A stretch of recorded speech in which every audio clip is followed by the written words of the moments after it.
Hai semua, dalam dapur rasa hari ini, Kak Ikin nak sediakan pencuci mulut tradisional iaitu pulut nangka lemak manis. Lembut dan harum bau nangka memang penuh nostalgia. Sedap ni kalau buat untuk minum petang. Jom kita masak. Mula-mula masukkan beras pulut yang sudah direndam 4 jam ke dalam pengukus bersama daun pandan. Kukus selama 20 minit hingga pulut mula kembang. Sementara tunggu pulut, campurkan santan, gula dan secubit garam ke dalam mangkuk. Kacau-kacau bagi semua bahan tu larut.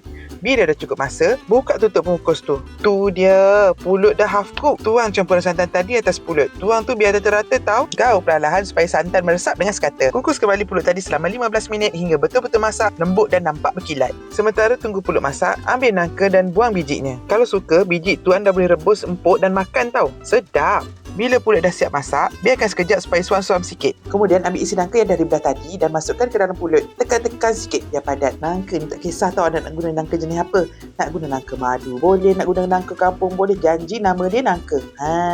Dah siap isi dah. Gemuk-gemuk semuanya macam jari Kak Ikin ni Untuk kuah, kisar isi nangka bersama sedikit santan hingga halus. Kalau tak nak letak nangka pun boleh, tapi cara ni lebih sedap. Sebab bau dan rasa nangka dalam kuah tu lebih naik. Tuang bahan yang kita kisar tadi ke dalam kuah ni.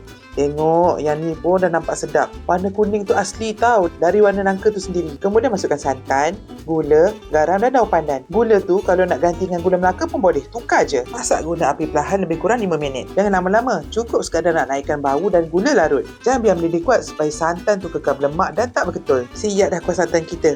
Tuanglah kuah santan tu atas pulut nangka yang kita buat tadi. Sedapnya. Sesuai sangatlah dijadikan juadah minum petang hari ini. Korang nak tengok Kak Ikin masak secara live? Jom interaksi kami di TikTok Majalah Rasa pada setiap hari Selasa dan Khamis jam 11 pagi.